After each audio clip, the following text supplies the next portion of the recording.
ओलीवुड्र gossip को लेकिन समस्ते व्यतिव्यस्त होता बेले एक चर्चित घटना जहाँकि ओलीवुड्र सुपरस्टार कहुवा अनुभव व्यक्तिगत कथा वर्तमान समस्त मुंड व्यथार कारण पलटि एमतीक भितर विवाद लगी रही जार कौन प्रकार समाधान हो पारना शेष में वर्तमान जो वीडियो वायरल होपण से वीडियो को निजे स्वयं अनुभव महांती वीडियो रेकर्ड कर समस्त को पठे से जो कथा कहुई वर्षांकर प्रकृत कौन रूप रही विषय से कहते ये कथा को गोटे जिन ग्रहण करहब तो गोटे झील कथा तो आम समस्त चिंता करुचे बट गोटे पुओ कथा जदि पुओर दृष्टि आम चिंता करवा अनुभव लाइफ रे कौन घटे ये वीडियो आप जापर बाहागर पूर्व 6 वर्षर आमर प्रेमर संपर्क थिला।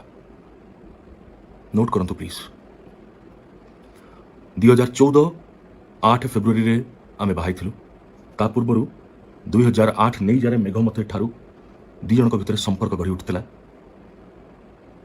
बहुत भल पाई मु तांकु एवं सेबठु नहीं कि 14 पर्यंत 6 वर्षर भल पाइबार संपर्क थिला।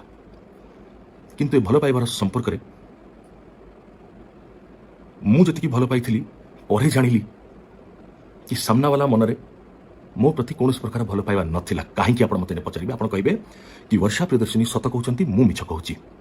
जदि एक कथा कहे ताले पब्लिक डोमेन रे अवेलेबल अच्छी आज्ञा बा वर्षा को आप पचारि पारे जदि से सत्साहस अच्छी। डिवोर्स पिटिशन 2020 प्रथम मु फाइल करी दिल्ली रे।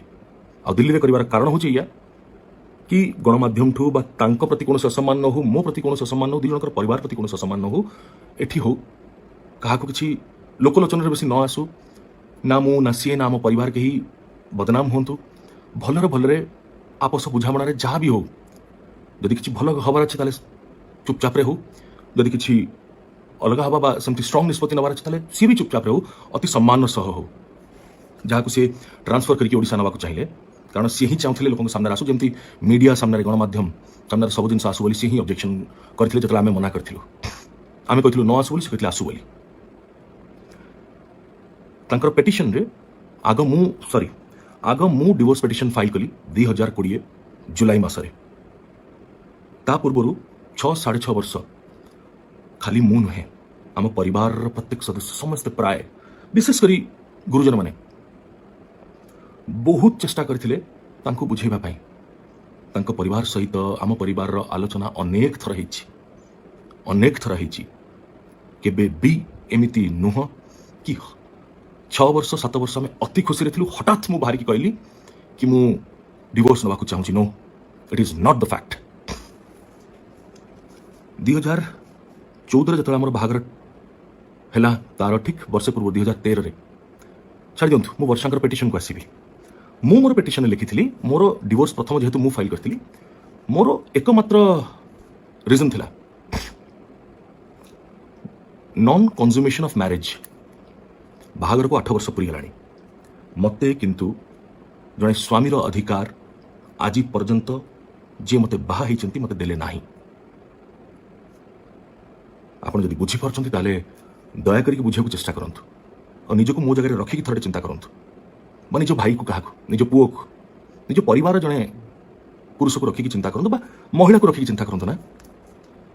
कहीं जड़े पुरुष को खाली रखिए आपणकर भौणी जहाँ को बाहा हेबे आज्ञा तांको स्वामी आपण को भौणी को निज स्त्री हिसाब रे जहाँ जहाँ अधिकार थाए स्वामी प्रति स्वामी उपरे ताठू जदि वंचित रखिए आपण कौन चाहिए आपणकर भौणी सारा जीवन से पड़ी रही था स्त्री हिसाब रे चाहिए कि जदि चाहिए ताल मोर किसी कहबार नहीं कारण मुझे भाई था ना मो भौणी को मुझे चाहिए सेमती मरी मरी बंचु बोली मोर भी सेमती किसी घटी आज्ञा सेमती किसी घटी आज पर्यंत। मु 2014 जो बाहाबा चाहिए पूर्व चाहूली 8 पर 13 जो बाहागर ठीक है पूर्व घर लोक आम घर लोक राजी थे ना समस्ते प्राय चाहून मो परिवार विशेषकर कारण अनेक किसी आमको अनेक लोग कहते बट मुझे कि ना वर्षा जड़े बहुत भल मनीष मुझे बाहाबी बहुत भल पाई धोखा देवी ना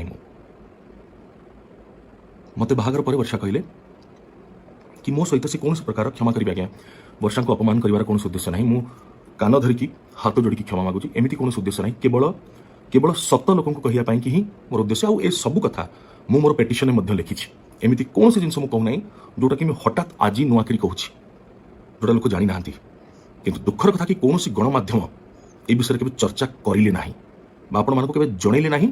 ଯଦି କରିଛନ୍ତି ସାଇଡ୍ ଲାଇନ୍ କରିକି କରିଛନ୍ତି, ଏ ବିଷୟରେ କେବେ ଇମ୍ପୋର୍ଟାନ୍ସ ଦେଇନାହାନ୍ତି। ବଟ୍ ଆପଣମାନେ ଗୁରୁତ୍ୱ ଦେଇକି ଶୁଣନ୍ତୁ ପ୍ଲିଜ୍। 14ରେ ଯେତେବେଳେ ବାହା ହେଲି ମୋତେ କହିଲେ ମୋର ପିଲାଟି ଦିନରୁ ସିଏ କହିଲେ ମୋତେ କି ତାଙ୍କର ପିଲାଟି ଦିନରୁ ଶାରୀରିକ ସମ୍ପର୍କ ରଖିବା ପ୍ରତି ତାଙ୍କର ଭାରି ଭୟ ଅଛି, ଆଉ ସେଥିପାଇଁ ସେ ମୋଠୁ କିଛି ସମୟ ଚାହୁଁଛନ୍ତି ମୋତେ ମାନସିକ ଶାରୀରିକ ରୂପରେ ମୋତେ ସ୍ୱୀକାର କରିବା ପାଇଁ ନିଜ ସ୍ୱାମୀ ହିସାବରେ। ମୋତେ ଭାରି ଆଶ୍ଚର୍ଯ୍ୟ ଲାଗିଲା। ମୁଁ କହିଲି କି ମୁଁ ତ ମୋ ଜୀବନରେ ଆଜ୍ଞା ସେଇଟା ପ୍ରଥମ ବିବାହ ହିଁ ଥିଲା ଆଜ୍ଞା, ଏ ପର୍ଯ୍ୟନ୍ତ ବି ଶେଷ ବିବାହ। ତ ମୁଁ ଭାବିଲି ହାଉ ଇଜ୍ ଇଟ୍ ପସିବଲ୍, ଜଣେ ପୁଅ ଝିଅ ଏତେ ଭଲ ପାଇଛୁ ଆମେ ପରସ୍ପରକୁ, ବାହା ହେଉଛୁ, ବାହା ହେଲା ପରେ ଏକାଠି ରହିବୁ, ଗୋଟିଏ ରୁମ୍ରେ ଗୋଟିଏ ଖଟରେ ଶୋଇବୁ, ଗୋଟିଏ କମ୍ବଳରେ ଶୋଇବୁ, କେମିତି ଜଣେ ନିଜକୁ ଅଟକେଇ ପାରିବେ, ନିଜକୁ ସେ ସମ୍ମାନ ସେ ମର୍ଯ୍ୟାଦାପୂର୍ଣ୍ଣ ଯେଉଁ ସମ୍ପର୍କକୁ ଆକ୍ସେପ୍ଟ ନ କରି ତାଠୁ କେମିତି ଦୂରରେ ରହିପାରିବେ। ସ୍ୱାମୀ ସ୍ତ୍ରୀ ସମ୍ପର୍କ ଆଜ୍ଞା ବହୁତ ସାକ୍ରେଡ୍, ବହୁତ ପିଓର।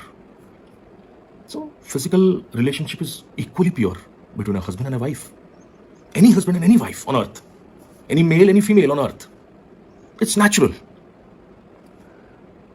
କିନ୍ତୁ ମୋତେ କହିଲେ କି ମୋତେ 2-3 ମାସ 4 ମାସ ମୋତେ ସମୟ ଦରକାର। ମୁଁ ଶୁଣି କହିଲି, ମୁଁ କହିଲି ଠିକ୍ ଅଛି, ପିଲାଳି ଆମେ ହୁଏତ ସେମିତି କହୁଛନ୍ତି, ବଟ୍ ପ୍ରାକ୍ଟିକାଲି ସେଟା ପସିବଲ୍ ହେବ ନାହିଁ। ଲେଟ୍ ମି ସି, ବଟ୍ ହଁ କାହାକୁ ମୁଁ ତ ଫୋର୍ସ ତ କରିବି ନାହିଁ ନା, unless she is agreeing. So with respect to her feelings, with honour to her feelings, I said okay.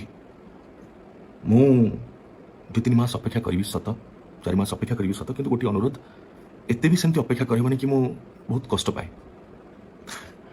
याकु नहीं आपण मैंने बहुत जन थट्टा करि पारंती, बट प्लीज एसबू मैटर को नहीं do not make fun, that's what I can request, nothing else. आ मोर आशा और विश्वास थिला कि नहीं 2-3 मास 4 मास ना कहउछन, किंतु it's not possible. We both love each other so much, एकाठी हबा निश्चय। तापर आपण मानक मन रे प्रश्न आस परथिबो, आस पर थाई पारे कि आपण मानक मन रे प्रश्न आस पारे कि 2 जन जाक फिल्म इंडस्ट्री एकाठी काम कलु, एते वर्ष फिल्म इंडस्ट्री काम कलु, आउ 6 वर्षर प्रेम पर आम बाहलु। तो 6 वर्ष भितर कौन आम भर कौन संपर्क सेमती नाला, जोटा कि बाहागर पर मत हठात से कहले, से विषय आज कहूँ एत वर्ष पर मुझे चाहूँगी फिल्म इंडस्ट्री बा एंटरटेनमेंट वर्ल्ड रे मोठू यथेष्ट सीनियर होचंती वर्षा प्रियदर्शिनी, तांका परिवार, तांका माँ भी जड़े बहुत सुनाम धन्य कलाकार थे। वर्षा चाइल्ड आर्टिस्ट थे, पिला बेलू करचंती, तांका भौणी माने भी करचंती। सो सी फिल्म इंडस्ट्री बहुत मात्रा रे जड़ित, एमती कि फिल्म रे भी मु तांकठू वर्षे 1.5 वर्ष जूनियर। जिते कलाकार मानक आम निज सामने देखीचु, जिते से पुरुष हूँ महिला हूँ, बहुत सम्मान आम परस्पर करूँ, किंतु विभिन्न प्रकार लोक आम देखी था, विभिन्न प्रकार नॉर्मल जनरल लाइफ रे आम लोक साथ मिसी था। बट जो मु वर्षा को देखिली, जड़े ओडिया झील, सी भी मोरी होम टाउन रो, मते तांकर हाथ धरिया पाई भी अलाउ करूना, मते तांकर पाखक आसिया पाई भी अलाउ करूना, आउ गोटे डिसेंट डिस्टेंस मेंटेन करिया पाई सब बेले चेष्टा करूछंती। थोड़े भाबिया को चेष्टा करिवे मो जगह रही मोर एभली चिंताधारा रखुथिबा जड़े झील प्रति सम्मान बढ़िबो ना कमिबो? निश्चित भाव में बढ़िबो आज्ञा।